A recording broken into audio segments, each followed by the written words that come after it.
तिलका रसूल फद्दलना बादहुम अला बाद, ये रसूल हैं जिनको हमने बाजों को बाजों पे फजीलत दी है। और फजीलत का वो कैटेगरी क्या बनाई है, मिनहुम मन कल्लमल्लाहु, इनमें कुछ ऐसे हैं जो अल्लाह ताला से हम कलाम होने का शर्फ पा चुके हैं। वरफा बादहुम दरजात, और बाद ऐसे हैं जिनके दर्जे हमने इनसे भी बुलंद कर दिए।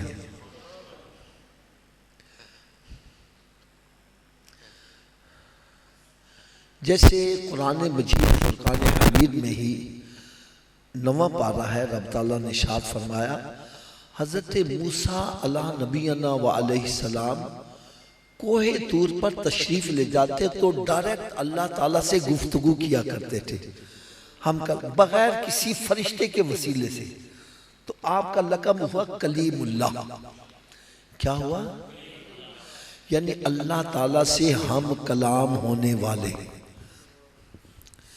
एक मर्तबा दिल में ख्याल आया, मैं रब ताला से गुफ्तगू करता हूँ, बड़ा मजा आता है, बड़ा मजा आता है। अगर गुफ्तगू करने में इतना मजा है तो दीदार करने में पता नहीं कितना मजा होगा। ये मैं कुरान की आया मुबारका का मफहूम बतला रहा हूँ।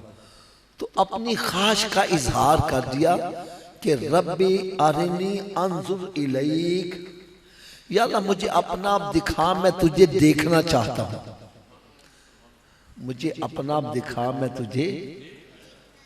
अब रब ताला की तरफ से जवाब क्या आता है, लन तरानी, मूसा तू मुझे देख, ऊंची बोलो जरा। सब एक बड़ा प्यारा नुक्ता बयान कर लेगा। रब ताला ने ये नहीं फरमाया मूसा मुझे कोई नहीं देख सकता, नहीं समझ लगी। अगर ये फरमा दिया कोई नहीं देख, बात खत्म हो जाती। फरमाया मूसा तू नहीं देख सकता इसलिए कि मुझे देखने के लिए मेरे महबूब की आंख चाहिए।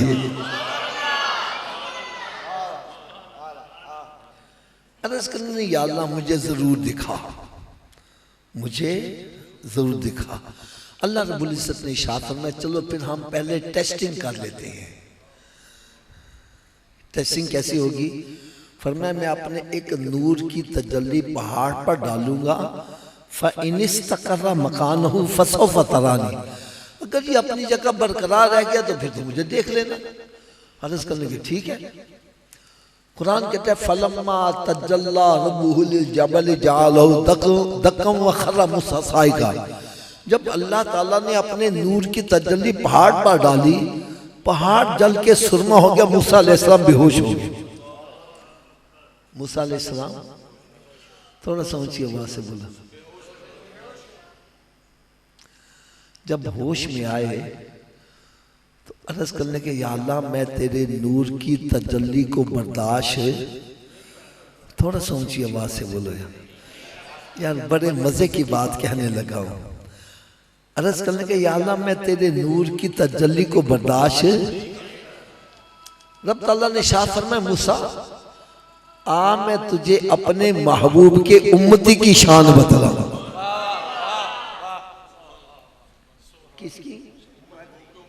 महबूब की नहीं, महबूब के उम्मती की शान क्यों बतलानी है? इसलिए कि पता चले ये शान है खिदमतगारों की, सरदार का आलम क्या होगा। जिनकी उम्मती का ये मकाम है उनके सरदार का आलम क्या होगा। अर्ज करने के, या अल्लाह तेरे महबूब सल्लल्लाहु अलैहि वसल्लम के उम्मती की क्या शान होगी। फरमाया मूसा जैसी एक तजल्ली पहाड़ पर डाली, ये जल के सुरमा हो गया, तू बेहोश हो गया, ऐसी 70,000 तजल्लियां मैं अपने महबूब के उम्मती पर उस वक्त डालूंगा जब वो नमाज अदा कर रहा होगा।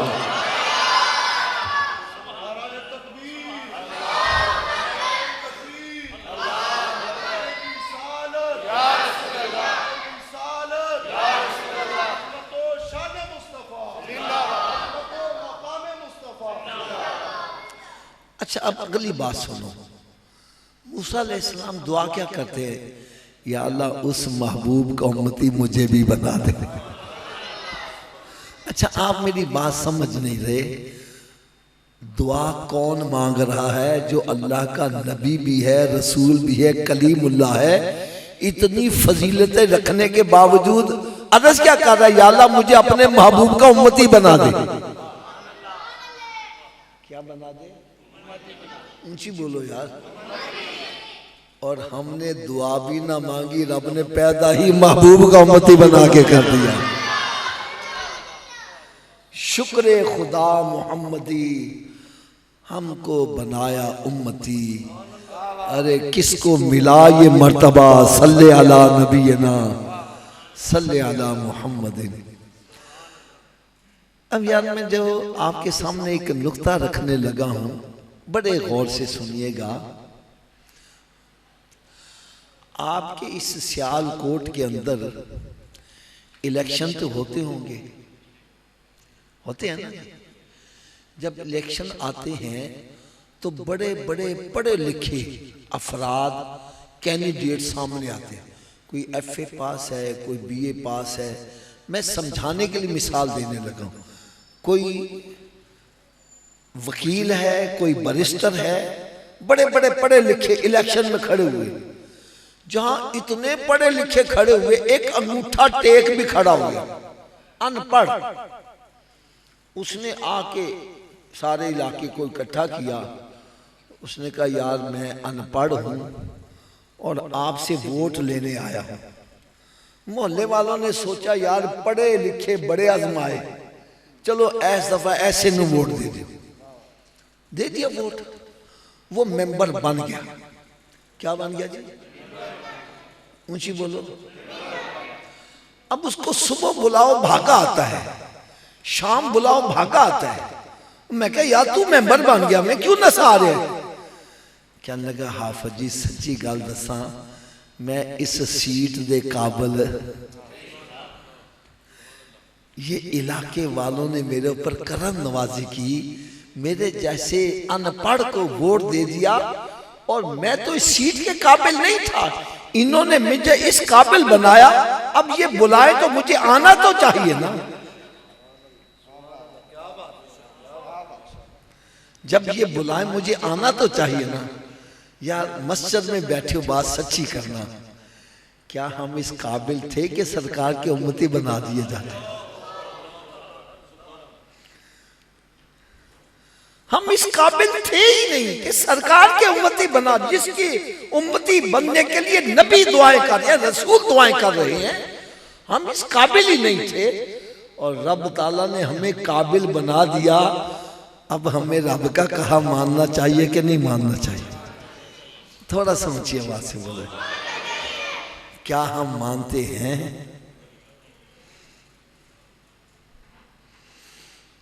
हाय हाय हाय। चलें, अगर मेरी बात आपको अभी भी पल्ले नहीं पड़ रही, मैं और बड़ी आसान सी मिसाल दे दूं। मैं आपके सामने यहाँ सोफे पे बैठा हूँ, मेरे दाईं तरफ मेरे वालिद साहब बैठे हों, बाईं तरफ मेरा दोस्त बैठा हो। वालिद साहब कहें बेटा आज इस दरवाजे से बाहर जाना, दोस्त कहता है नहीं जी इस दरवाजे से बाहर जाना। मुझे किसकी माननी चाहिए? नहीं यार, मस्जिद में बैठे बात सच्ची करना, थोड़ा सा ऊंची आवाज से बोल, किसकी माननी चाहिए? अच्छा, वालिद साहब की क्यों मानो? वजह क्या है? अब यही कहो कि वालिद का रुतबा बड़ा है, दोस्त का रुतबा छोटा है, तो फिर उसूल क्या बना? जब बड़े रुतबे वाले और छोटे रुतबे वाले का की बात इकट्ठी आ जाए तो छोटे की छोड़ दो, किसकी मानो? सबकी आवाज नहीं आ रही, किसकी मानो जी? तो मैं हाथ बांध के कहूंगा, कोई मुझे इसका तर्जुमा बतलाएगा अल्लाह अकबर का क्या मतलब है? अल्लाह सबसे, क्या सबसे बड़े की बात हम मानते हैं?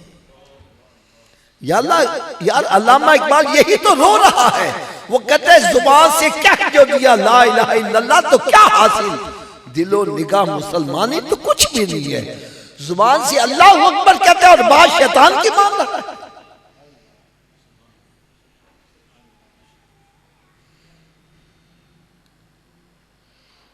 रब ताला की तरफ से पैगाम आता है हय्या अला सलाह, हजरत साहब इदा मतलब है कि सुते रहो, ताश खेलो, फिल्म ड्रामे देखते रहो, कारोबार करते रहो। अरे इसका मतलब है आओ नमाज के लिए। क्या मतलब है इसका? चलो हज़रत जी तुसी एक गल का जवाब देना। आप अपने घर में या दफ्तर में कोई मुलाजिम रखते हो, रखते हैं कि नहीं रखते? उसको एक मरतबा बुलाओ ना आए, दूसरी मरतबा बुलाओ फिर भी ना आए, तीसरी मरतबा फिर भी ना आए, आप उसको सजा भी देते हो, छुट्टी भी करा देते हो। ऐसे ही है ना? मैं कहता हूँ यार गरीब आदमी क्यों मारता पिया, क्यों छुट्टी करा रहा है, महंगाई बढ़ी है क्यों छुट्टी करा रहा है? जवाब मिलता है हाफिज जी 3 दफा बुलाया आया ही नहीं। 3 दफा बुलाया, ऊंची बोलो, 3 दफा बुलाया। मैंने कहा जो 3 दफा बुलाने पर ना आई उसकी ये सजा है। कभी सोचा तेरा खालिक तुझे रोजाना 5 मरतबा बुलाता है, जो 5 मरतबा बुलाने पर भी नहीं आ रहा उसकी क्या सजा होनी चाहिए?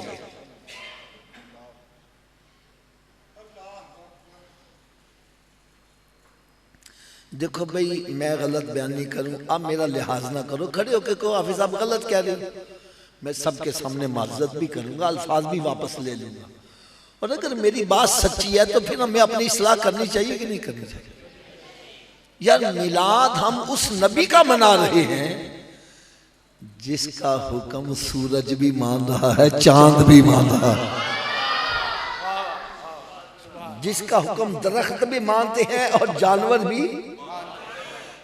मिलाद उस नबी का मना रहा है जिसके कहे से गूंगे भी कलमा पढ़ते नजर आ रहे हैं, जिनके कहे पर पत्थर भी कलमा पढ़ते नजर आ रहे हैं। यार मिलाद उस नबी का मना रहा है जिसका कहा सूरज चांद सितारे और फिर दरख्त शजर हजर हैवान सब मान रहे हैं, और हम उम्मती हो कि उस नबी का कहा नहीं मान रहे। हाय हाय हाय, मेरे आका सल्लल्लाहु अलैहि वसल्लम इरशाद फरमाए फजर की नमाज पढ़ा कर तेरी रोजी में बरकत होगी। कहता जी आँखें नहीं खुलती, की कहता है? और डॉक्टर कहना सवेरे उठ के एक्सरसाइज करेगा, रो ग्राउंड च पहुंचे आया। यार डॉक्टर के कहे से आंख खुल रही है, नबी के कहे से आंख नहीं खुल रही तेरी।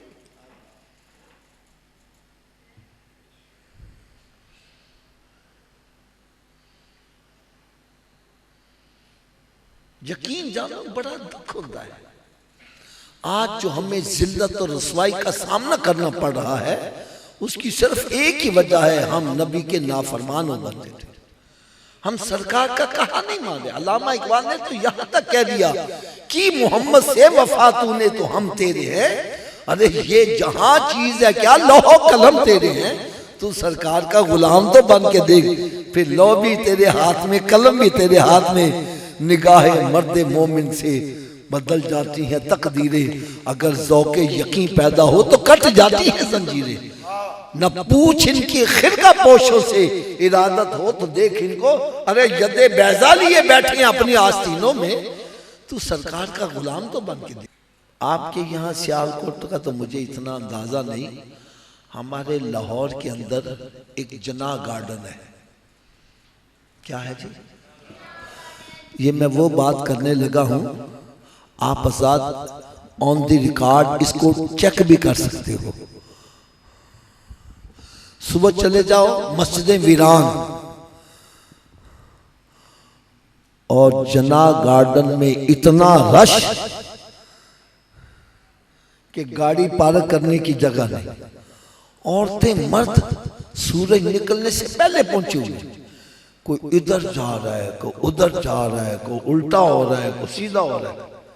एक को मैं कहा यार तुसी उल्टे क्यों हो रहे हो? कहने लगे हाफिज जी डॉक्टर ने आख्या। किसने आख्या है? मैं डॉक्टर को ला गया। मैं कहा डॉक्टर साहब तू चंगे भले बंदे ने उल्टा क्यों कर दीजिए? मुझे कहने लगा हाफिज साहब आप मस्जिद बनाते हो, पानी की टंकी ऊपर रखते हो नीचे रखते हो? मैंने कहा जी ऊपर रख। कहना क्यों? मेरे का पानी ऊपर से नीचे लाना आसान है, नीचे से ऊपर जाना मुश्किल है। ऐसे ही कहने लगे बस फिर मेरी बात समझ लो, ये दिल जो है ना, दिल खून की टंकी है। कौन सी है? इसके लिए खून नीचे पहुंचाना आसान है, ऊपर दिमाग तक पहुंचाना मुश्किल है। जब हम बंदे को उल्टा करते हैं, दिमाग नीचे होता है, दिल ऊपर होता है, ब्लड सर्कुलेशन दिमाग होती है, बंदा फ्रेश हो जाता है। मैंने कहा अच्छा इसलिए उल्टा करते हैं ना? हाँ इसलिए उल्टा करते हैं। फिर कहते हाफिज जी की सच्ची गल भी दस दिया। मैं क्या जरूर बतला। कहता दिमाग को जितनी ब्लड सर्कुलेशन सजदे की हालत में सही होती है, उल्टा लटकने से भी सही नहीं होता। जब बंदा सजदे में जाता है, दिमाग नीचे होता है, दिल ऊपर होता है। मैंने कहा डॉक्टर की बात मानने वाले, तू एक मरतबा दिमाग ताजा करेगा, आ मेरे नबी का गुलाम बन जा, रोजाना 5 मरतबा तेरा दिमाग ताजा होता रहेगा।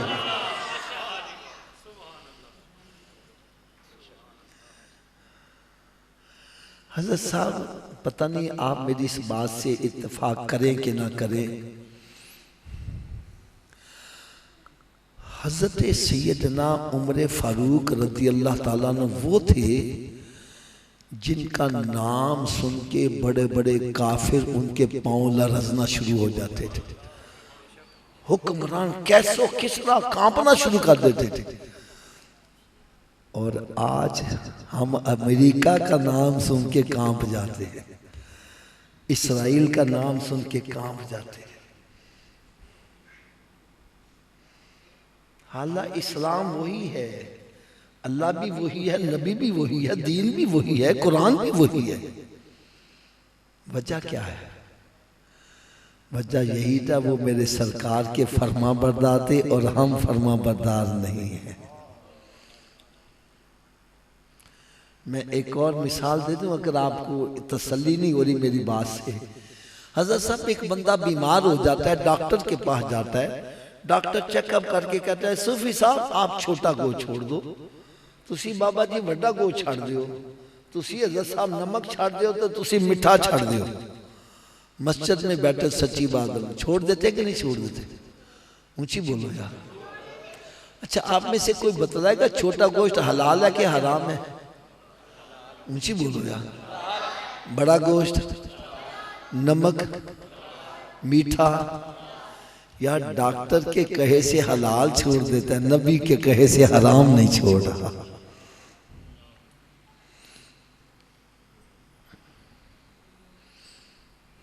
डॉक्टर के कहे से मनपसंद चीज मिठाई छोड़ देगा, नबी के कहे से शराब नहीं छोड़ा, पाउडर पीना नहीं छोड़ा, सूद खाना नहीं छोड़ा, हराम खाना, रिश्वत खाना नहीं छोड़ा, माँ बाप की नाफरमानी नहीं छोड़ा। ये हालात एकदम ऐसे खराब नहीं हुए। कुरान अल्लाह का कलाम है, इससे बड़ा सच्चा कोई कलाम है ही नहीं। रब ताला ने इरशाद फरमाया व अंतुमुल आलौना इन कुंतुम मुमिनीन, अरे गालिब तुम ही आओगे, शर्त यह है कि सरकार के गुलाम बन जाओ, मोमिन बन जाओ। सनुल की फी कुलूबिल लजीना कफरु रोबा, और तू सरकार का गुलाम बन। अल्लाह ताला की ये शान है, वो काफिरों के दिलों में तेरा खौफ वैसे ही डाल देगा।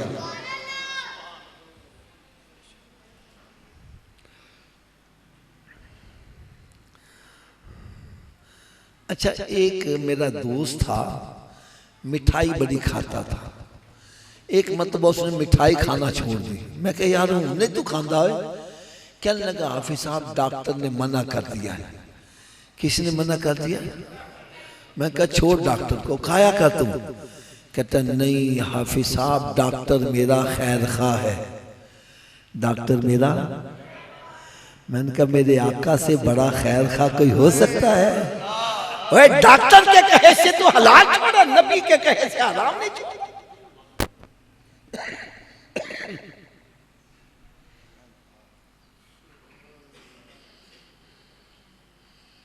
और मेरी बात ये सारे कान खोल के सुन लो, बल्कि दिलों पे नक्श कर लो।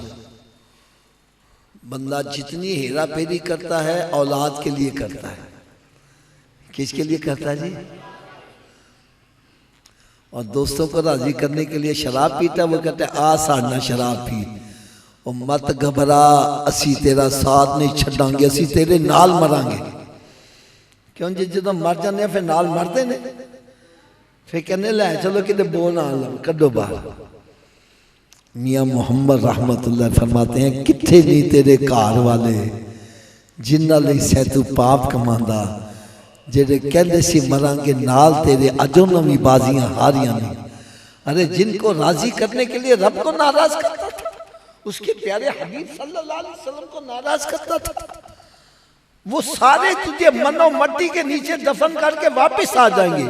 क्यों जी कोई कब्र में साथ जाता है? ऊंची बोलो।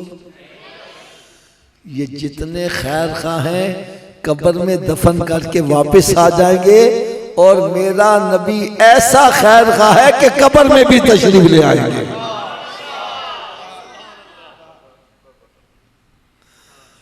और मैदान माशर में जब मां इकलौते को छोड़कर भाग रही होगी, सरकार वहां भी करम नवाजी फरमाएंगे। अब यार मैं आपसे एक सवाल करूंगा, ऐसे खैर खा नबी को खुश करना चाहिए कि नाराज करना चाहिए? नहीं, सबकी नहीं आवाज आ रही। अगर खुश करने का नुस्खा मैं बता दूं, अमल कर लोगे? आवाज कम हो गई है। लो जी नुस्खा सुनो। मेरे आका सल्लल्लाहु अलैहि वसल्लम ने शाद फरमाया, नमाज मेरी आंखों की ठंडक है। नमाज मेरी आंखों की, इस हदीस का मतलब क्या है? इसका मतलब यह है कि मेरे आका सल्लल्लाहु अलैहि वसल्लम फरमा रहे हैं, ऐ मेरे उम्मती, जब मैं तुझे नमाज पढ़ते देखता हूं मेरी आंखें ठंडी हो जाती हैं। और बात भी मैं सच्ची कर रहा हूं।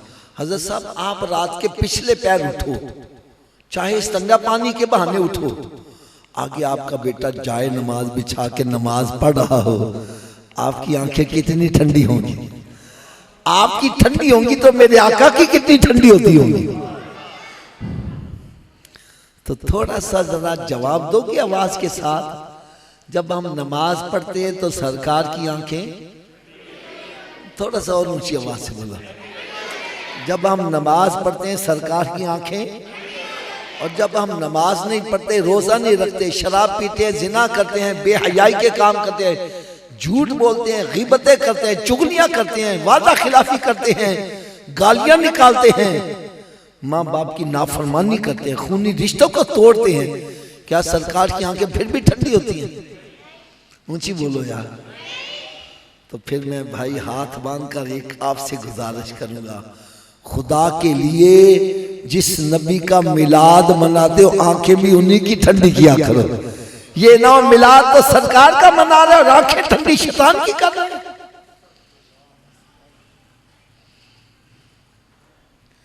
भाई ये सरकार का मिलाद असल में एक इनकलाब है। जिन्होंने वो बंदे जो राहज़न थे उनको राहबरो रहनुमा बना दिया है। जो बच्चियों को जिंदा दफन करने वाले वो बच्चियों के लिए दुआएं करते नजर आ रहे हैं।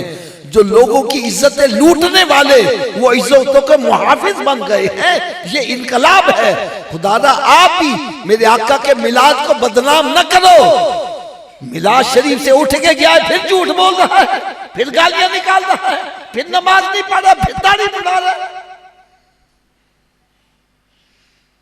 अरे तुझे होना तो ये चाहिए, पहले गालियां निकालता था, अब गालियां निकालना छोड़ दे, झूठ बोलता झूठ छोड़ दे, वादा खिलाफी छोड़ दे, गीबतें चुगलियां छोड़ दे, बदनिगाही छोड़ दे, बेहयाई छोड़ दे। पहले नमाज नहीं पढ़ता, अब तेरी तहज्जुद कज़ा ना हो, लोग कहें तन होया कि ये बतला मैं सरकार के मिलाद से होकर आया हूं। ये है मेरे आका का मिलाद।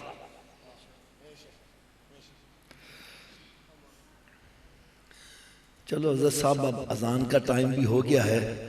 मैं आखिर में एक छोटा सा सवाल आपसे कर लेता हूं।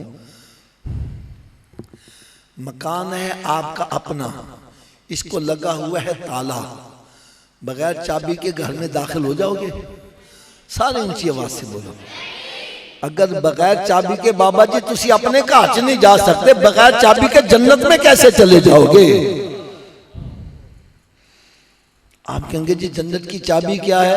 तो भाई सरकार ने फरमाया नमाज जन्नत की चाबी है। मैं गलत हूं तो मेरी इस्लाह कर दो यार। नमाज जन्नत की, हजरत जी बगैर चाबी के जन्नत का ताला खोल लोगे? तुसी दसो चाबी का बंदोबस्त मरन तो बाद करना कि पहले करना है? तो फिर कर दे क्यों नहीं? जब मस्जिद से आवाज आती है हय्या अला सला, आओ चाबी के लिए, क्यों बैठा गप्पे मार रहा है? क्यों बैठा फिल्में ड्रामे देख रहा है? क्यों बैठा ताश खेल रहा है? क्यों बैठा कारोबार कर रहा है? अरे तुझे चाहिए सब काम छोड़ के मस्जिद की तरफ आ। कोई पूछे हजरत साहब किधर जा रहे हो? बतला मैं जन्नत की चाबी लेने जा रहा। अच्छा एक कड़वी गल भी कह दिया, अगर जन्नत की चाबी का बंदोबस्त ना किया तो फिर कहां जाना पड़ेगा? क्या दोज़ख की आग बर्दाश्त हो जाएगी? ऊंची बोलो यार। आज जलती हुई सिगरेट पर नंगा पांव उछल पड़ता, चीख निकल जाती है। यार सिगरेट की आग बर्दाश्त नहीं कर, जहन्नम की आग कैसे बर्दाश्त होगी? तो थोड़ा सा ऊंची आवाज से बोलो, दोज़ख की आग बर्दाश्त हो जाएगी? अगर नहीं कर सकते तो दोज़ख से बचने के लिए जन्नत का बंदोबस्त